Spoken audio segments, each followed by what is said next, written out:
I'm Patrick Lynch. Let's jump into the verse.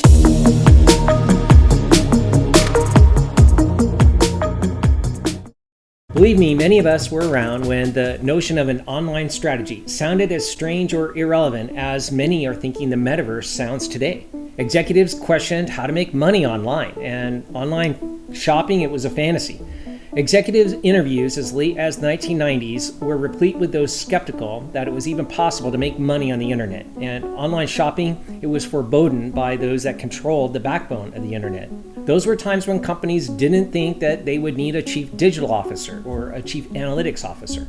History may be repeating itself here with the metaverse.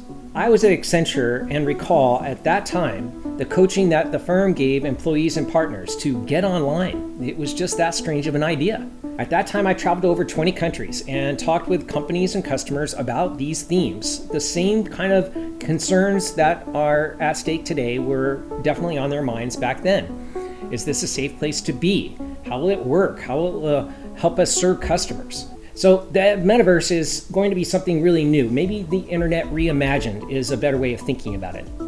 And just like in prior industrial revolutions, it is likely to have a positive impact on organizations to create and deliver new value.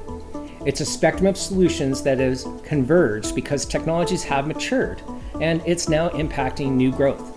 Current social media platforms, well, they're primarily built on the notion of how much value can be extracted from each one of us as people. Our attention is really what they're monetizing. In that version of the internet, the privilege of connecting to others or being entertained or using some kind of an app, it was monetized directly or indirectly through advertising. If you were getting something for free on that version of the internet, it's because you were the product.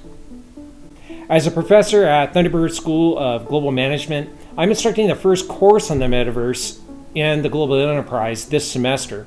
We've been discussing these kind of trends with our grad students. And now a traditional attention economy that was driving the prior version of the internet, while it might continue in some version in the metaverse, there are really new kinds of commerce models that we need to be aware of. It was the 1920s author H.P. Lovecraft who told us, the oldest and strongest emotion of mankind is fear, and the oldest and strongest kind of fear is fear of the unknown. While there certainly are unknowns about the metaverse, many of us have been working in and around it for decades. Kathy Hackle of Fortune magazine, they did a series of videos about this, and she does a nice summary of what these new platforms are going to mean. This new version of the internet, Web 3.0, it's connecting really people and places and things, both virtual and physical. And these are the new ways that Kathy is summarizing, representing an evolution of commerce. Traditional physical to physical commerce, the way that we go to the store and see a product, or even if you order it online, it's still sitting in a warehouse somewhere. It just shows up at your doorstep. Those kinds of ways of conducting commerce will continue. But there are new ways that the metaverse will represent opportunities for value. The first is going to be this digital to digital way of buying something online and maybe fully utilizing it online. So platforms like Minecraft and Fortnite, Roblox, you might have heard how people are using these kinds of digital goods inside those universes. It has a utility and a scarcity, and we know something that all economies are based on that kind of preciousness, and those kinds of economics are going to continue. Now, there are other ways that we're going to see evolve in the metaverse, and that is even maybe more interesting to some of us, and that is physical to digital. Could I buy something in real life and have it show up in the digital world? There's already some examples of those kinds of assets being really valuable. And even more interesting, digital to physical. Could you get something in a virtual world and have it somehow delivered in real life? There are going to be new advents of 3D printing, for example, for bespoke kinds of objects that previously would have been imaginable to represent in real life, but we're going to see that happen in our lifetime. Customers are now designers, creators. They're going to have immutable rights and privileges to their own content. And these individual creators and artists, even my 12-year-old, they're creating new kinds of digital artifacts called non-fungible tokens. You might have heard about some of these NFTs being sold in the open market.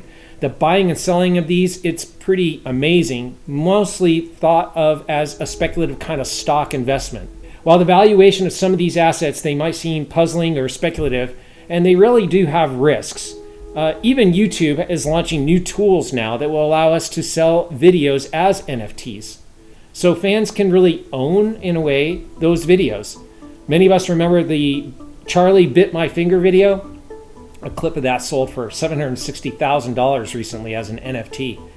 So brands themselves, they're going to be creators, and they're going to leverage this new power over access to these kinds of experiences, and it will command new kinds of values. The places and spaces of where that is delivered is changing, but the models are somewhat familiar. Brands like Chipotle, Ralph Lauren, Nike, things that we already aspire to wear or see in some kind of physical presence, they're also going to be popular on the metaverse. It's just that it represents a new multi-trillion-dollar market. Naturally, brands like that are involved in beauty and fashion, those are a natural fit for this evolution of the metaverse, but there'll be other applications across industries. And that's what's really interesting for leaders. We're going to need to think about how our teams and our leadership, our decision-making is going to change. At Thunderbird, we're examining this right now through a number of avenues. We're looking at how other industry verticals are going to evolve in the metaverse. So automotive, transportation, sports and entertainment, leisure, healthcare, wellness, all of these represent new opportunities to have benefits in the metaverse commerce. It's prudent now for leaders to begin preparing. How are you going to address these new kinds of opportunities? There'll be new questions around privacy, security, and it really is going to blur the digital and physical lives that we know now. The famed Michael Porter at Harvard Business School, who transformed our thinking of competitive strategy, framed this up as late as 2017, saying that the metaverse, which in his view involves augmented reality, is delivering value in at least 3 different ways. The first is it's helping us visualize the physical world in new ways. It's just an information that's really overlaid on products and things that we're interacting with. The second is using augmented reality for instruction in like training or guiding people to perform different tasks. And a third is interacting, manipulating things digitally through some kind of augmented reality interface. All of this helps us simulate possible relationships of how one thing relates to another. If anybody's ever assembled a piece of IKEA furniture and you've looked at those instructions, wouldn't it be nice if the entire thing popped open in front of you and maybe helped you assemble it in space in real time? I know that I would much prefer that. So the metaverse has lots of other champions besides Michael Porter. Microsoft, in their HoloLens, is using it to already help companies do what they're calling mixed reality. You can touch, move, and rotate, even click on objects that might help you design things faster or better. DHL, the global delivery company, they are using these technologies to improve efficiency in their warehouses. So it's really about an opportunity to share a new kind of collaborative space and consider how different things that we're already using and different ways of designing could be more efficient and less costly if we were to use these technologies and gain new experience and insight along the way of how we're communicating with others. Maybe you are already seeing how Michael Porter's perspective on augmented reality can create value, or new ways that you could see visualizing information and interacting with objects in your business could maybe stimulate new kinds of value. All of these are ways that your staff and employees could have new opportunities to collaborate. Are you doing these things already? Let me know your thoughts below so we can continue the conversation. And until next time, this is Patrick Lynch. I'll see you in the verse.